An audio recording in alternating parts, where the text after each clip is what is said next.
Welcome back to LiveWire Film Reviews. This is Ray, and this is Peter. Oh, there you go. I wanted to say this. I know you like to introduce myself, but I like to say this is Peter. I'm gonna let you handle it. This is Peter, man. What's up, LiveWire? There you go. And this is day 2 from Catch Up Week. Catch Up Week, also / Halloween Week. We got Halloween coming up this Saturday. We got a lot of horror movies and a lot of Halloween style movies. Just yesterday we had Eli Roth, the Eli Roth comeback, and now we're gonna talk about a different kind of comeback. A different kind of comeback in the sense of remember Guillermo Del Toro's old movies? You know, yeah, he did the Devil's Backbone, which was amazing. Yeah, he did Chronos. Okay. I don't know if you ever heard of Chronos. I don't think I've ever saw that one. Okay. He did Mimic. Oh, you know what's crazy? I just realized he did Mimic the other day because I bought the Crow Blu-ray, right? And they had a director's cut like that they showed of the trailer, right? And it's like from Guillermo Del Toro, and I was like, oh shit! From Guillermo Del Toro. I forgot he did this film. And then he went and not a lot of people see this one as a horror movie, but it has a lot of horror elements. He did Blade 2, which is my favorite out of the Blade films. Yeah, it's very good. And then he did Pan's Labyrinth, which is kind of like a fairy tale. That was so good. You know, visually, it was just like spellbinding. Which is by far his masterpiece. You know, I got the poster right over there on the wall. You do. Yeah, right there, right behind you. Oh, yeah. But then he also wanted to do different stuff. You know, he wanted to do Hellboy. He got Hellboy 1 and 2. Never got the chance to do Hellboy 3. And then maybe 2 years ago, he did Pacific Rim, his big action monster movie where, you know, like superhero robots fighting monsters clashing. Did you like that one? Because I didn't see it. It was cool. It was fun. I mean, it's a Guillermo Del Toro movie. Everything looks gorgeous, you know. Yeah. A little lacking in the characters, but, you know, there's always room for that in the sequel or the proclaimed sequel that they keep greenlighting and then putting it to a halt and greenlighting again. Is it off the strength of Crimson Peak that we might see a Pacific Rim 2? If that's the case, then we're not going to get a Pacific Rim 2. Is it not doing too good, or just by your standards? It is not doing well at all. It tanked. Wow. Tanked in the box office. You would think with, Halloween pending that people would want to go see. Well, here's the problem that we have, especially when it comes to this year. There's too many movies. True. Too many interesting movies coming out at once that you don't have time to breathe. Right. You don't have time to let this movie marinate with other audiences. People are jumping to the first one, Can't even digest. Exactly. So here comes Guillermo Del Toro's return to what people assume to be horror in Crimson Peak. And it's more of a gothic romance than a horror film. And you got, heavy hitters like Jessica Chastain. You got, what's his name? Loki. What's his name? Oh my gosh. Tom Hiddleston. I was going to say Tom Holland. That's why I was just like, nah, I know that's not right. I got you. And then we got Mia Wasikowska as the lead. Now, a lot of people were very intrigued by the trailers. I mean, I was. Yeah, it's a very well-made trailer. Very interesting, very creepy. You already know Guillermo Del Toro. He's like the best designer out there, because he makes everything look so darn pretty. He does. He knows how to make those colors pop. He knows how to make everything look so... he's really big on the visuals and designs and everything like that. Now, here lies the problem with this movie. It's a false advertisement. Why? Because it's not really so much. It's not really a ghost story. Oh wow.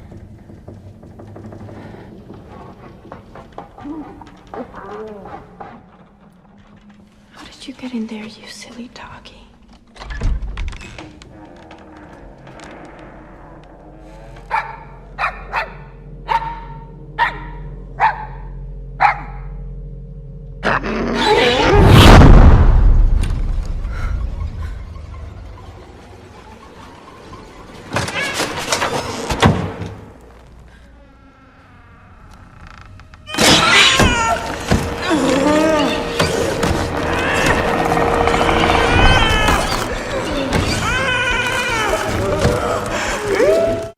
it's really like a thriller, and I hate to say this about a Guillermo Del Toro movie, but by all means, it's a boring thriller.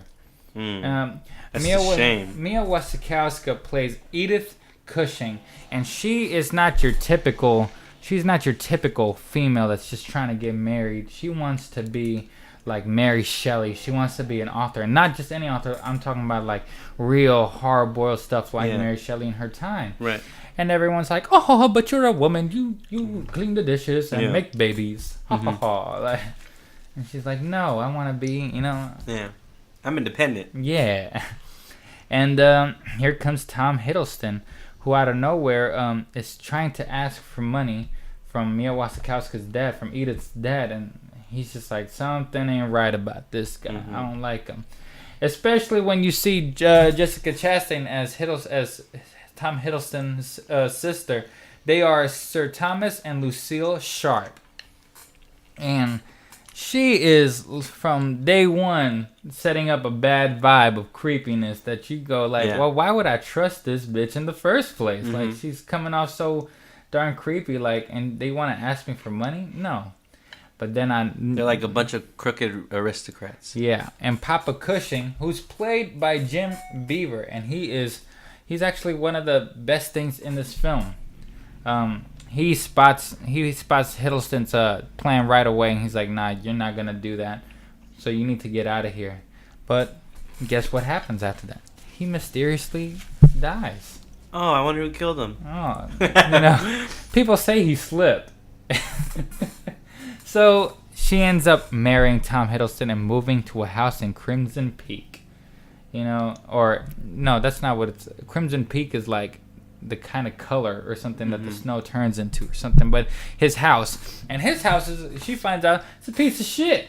It's sinking on mold, and there's no ceiling, and it looked nice on the outside. And, like, it's just falling apart, and she's just like, oh well. It's a fixer-upper. It's a fixer-upper, Yeah. Next thing you know, things start not being what they seem, and she starts seeing ghosts, and the ghosts start communicating with her. And okay, for someone who said this wasn't a ghost story, why are we describing a ghost story? Well, the problem is that it's not really about the ghosts per se.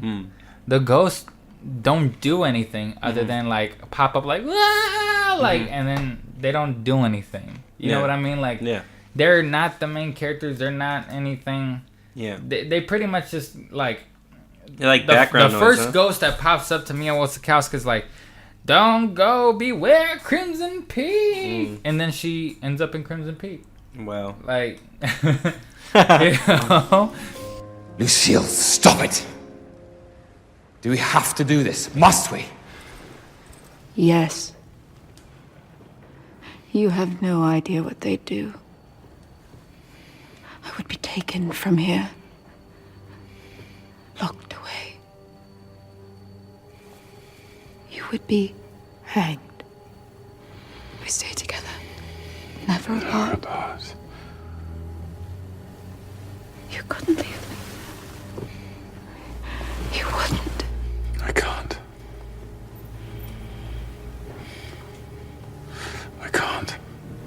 I know.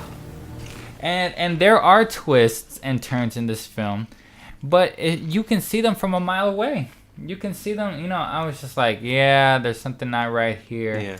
And, as soon as you connect the dots, the movie's just like 40 minutes in. Yeah. There's something the matter with you, Edith. Something startled me, that's all. Shadow. All that lives in this house are shadows and creaks and groans. So you better soothe that boundless imagination of yours. I just need a proper welcome, that's all. From now on, I want this house to contain nothing but friendship and love and warmth. Warmth would be an excellent start. Thomas, your bride is frozen. Of course. Forgive me.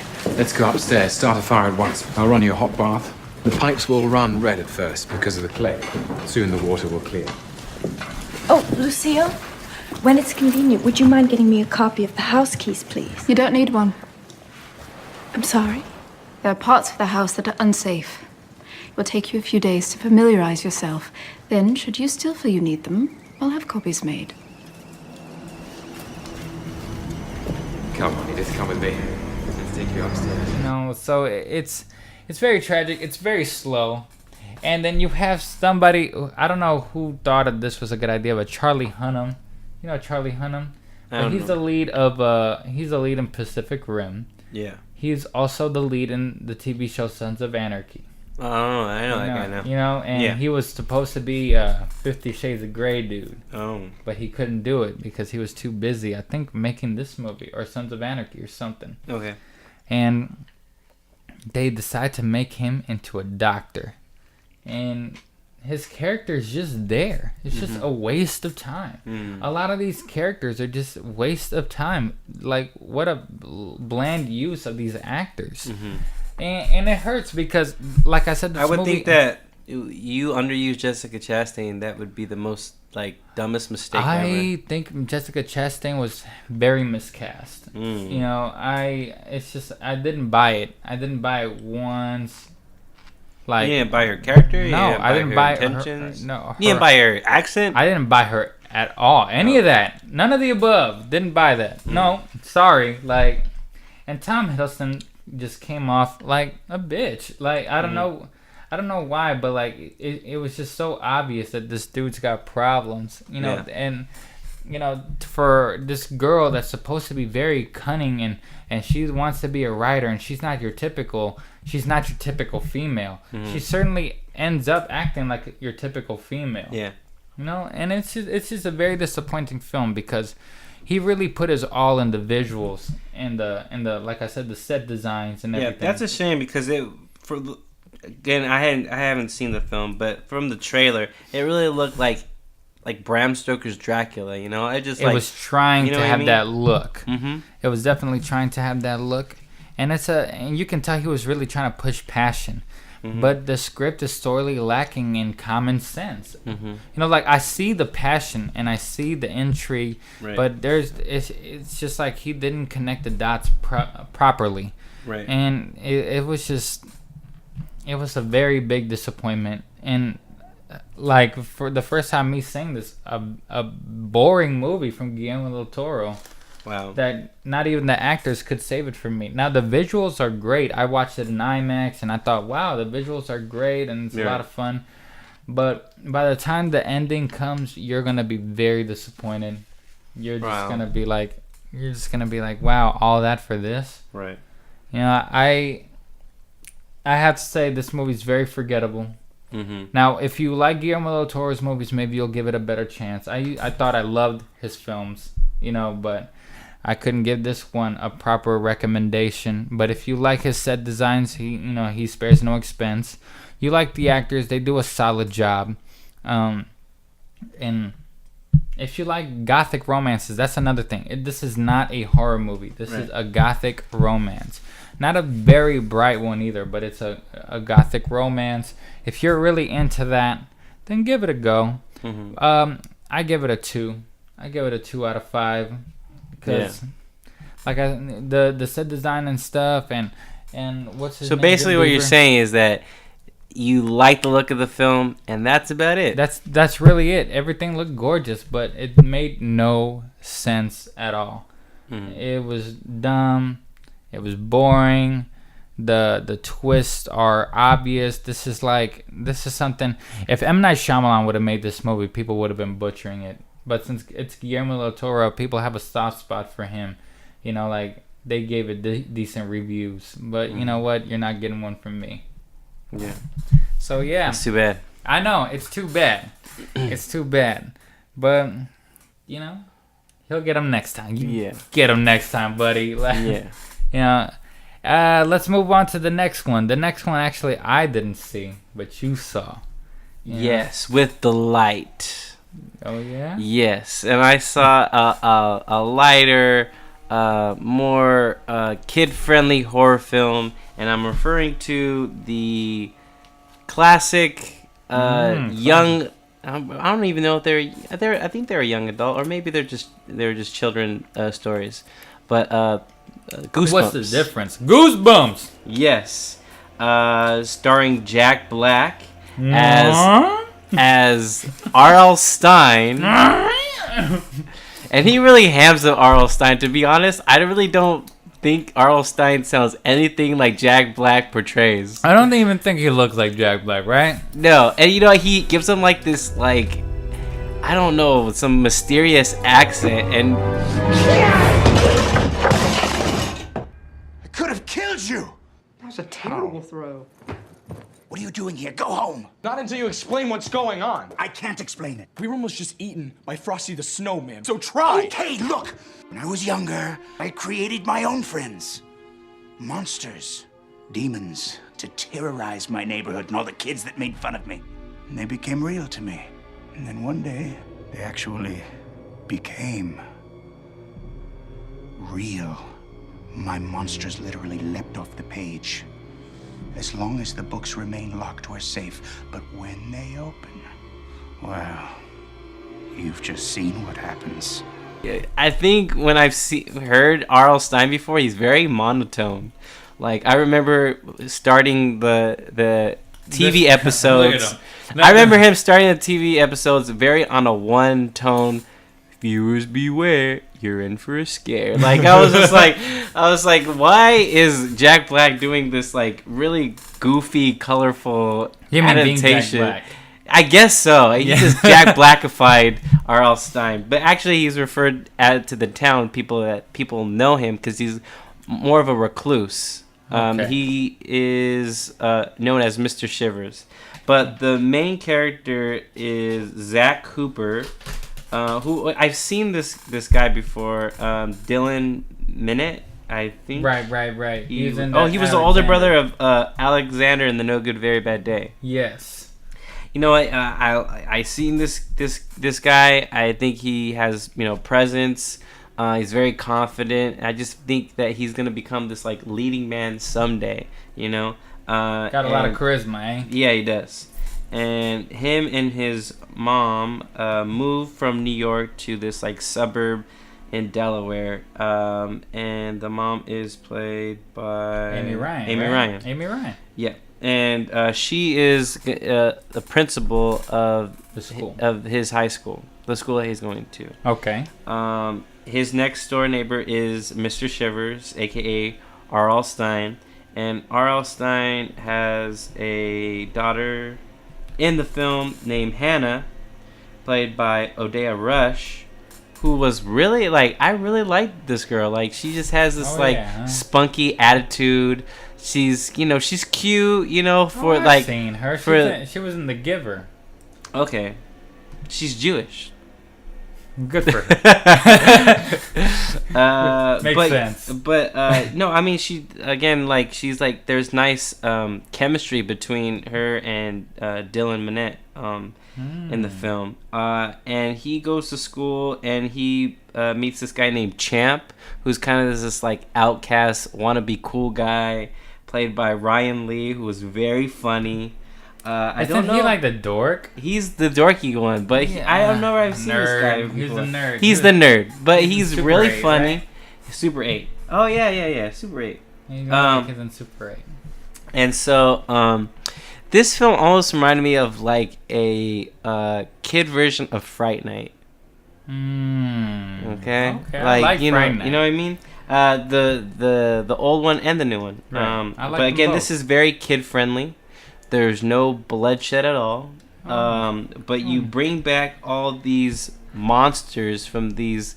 So how did these monsters come out? Basically, so he has, feelings for Hannah, and again, Jack Black's R.L. Stein is very threatening to him. He says, having it. Stay away from my house and stay away from my daughter.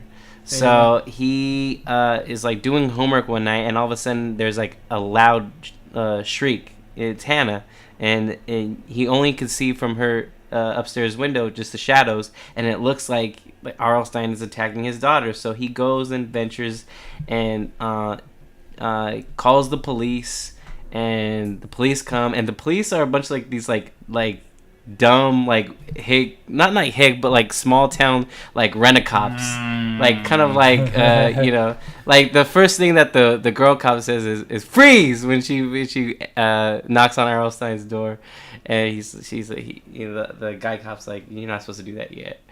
And so that doesn't sound good to me. That doesn't sound good to me at all. But R.L. Stein quickly tells them, you know, like, don't be reassured. Like, there's nobody that lives here. I don't have a daughter. I don't know what you're talking about. And so Zach does some more investigating with the help of Champ, and they go into the house, and then they find these manuscripts, and they're Goosebump books of all like the characters, like Slappy the dummy, and I remember Slappy, the abominable snowman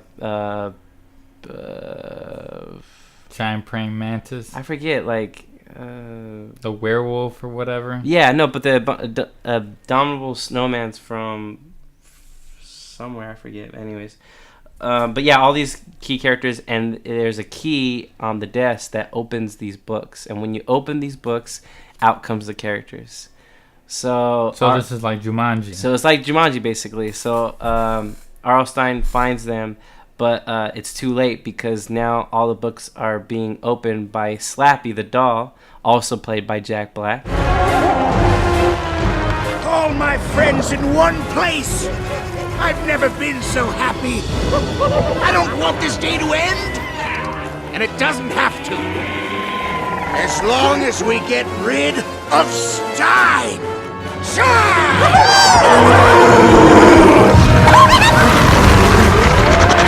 And so Slappy wreaks havoc and releases all the books, and the town is under siege by all of these Goosebump characters, and it's up to Zach, R.L. Stein, and his daughter Hannah to save the town. So where was Hannah this whole time? You know, Hannah was... I don't know where Hannah was at though. And she just popped up. She just popped up. Like, I'm here. Like, well, I guess it wasn't her screaming. I don't know if it was one of the books or something like that. Okay. So, okay, I get you. Yeah. So let me get this straight. Like, how did these things are able to come to life? Like, basically, all you have to do is because they're locked. Each manuscript is locked. Yeah, but you know what I'm saying. Like, you know what I'm talking about. Like, how are these things able to be alive? By the grace of R.L. Stein's so he's got magical paper powers? Yeah, I guess the paper and pen are really magical, and it's because of R.L. Stein's writing, I guess. He writes it on a piece of paper and pen still? He actually writes it on an old typewriter that's locked in the high school, and the reason how they go about defeating the characters is by making one more Goosebumps and putting all the characters back into this new manuscript that he's gonna write. So, clever. Yeah, I guess. Yeah, no, it was cool. It was very kid friendly. It was a lot of fun, huh? It was a lot of fun. It's a lot of fun. Again, the way I would describe it is the kid version of Fright Night. It sounds to me a lot like Jumanji as well. The way you were saying the story, it sounds to me a lot like Jumanji, and like these characters, like in Jumanji, the board game comes to life, and there's like the books come to life, or you know, right. Okay, is there any type of like how was So who's the bad guy? Slappy's the bad guy. By the way, you tell me because he's the one that unlocks all the books, and he has a lot of screen time. This Slappy. Yes, he does. Throughout, actually. Okay. So he's like the main antagonist. Okay. And really, like all the other characters do is basically wreak havoc on the town. It's not like they're really threatening the main characters. Look out!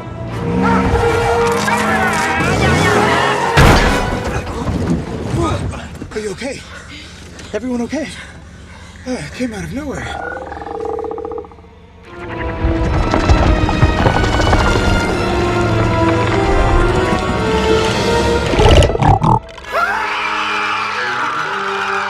I don't remember writing about a giant praying mantis. Right, now I remember. Get us out of here!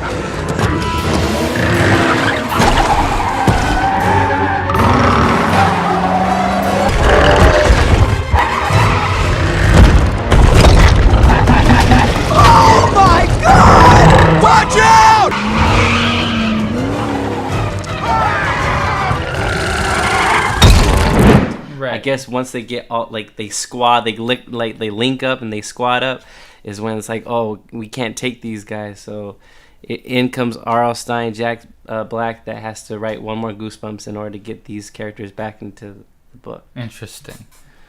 Well, it sounds interesting. It sounds fun. Sounds Yeah, it was like very fun. Like, it was very for the kids. Did your kid see it? No, it was too scary for him. No, it wasn't too scary for him. It was mom and dad movie night. So, but no, I recommend it for those that read the books when when they're young. That was me included.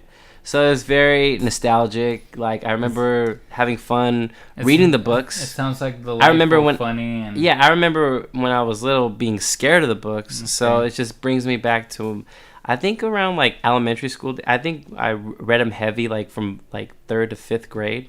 Okay. So like those were like they were my early Stephen King, and it was kind of funny is that R.L. Stine's constantly being compared to Stephen King in this, and he was like. He hates it every time. In this movie, and in one scene, it was kind of funny. Is that he has to write his manuscript, and it's locked in the school, right? Mm-hmm. And I guess the night before they had a school play, and the school play was The Shining. And then so when he opens the auditorium, he's like, "You got to be kidding me!"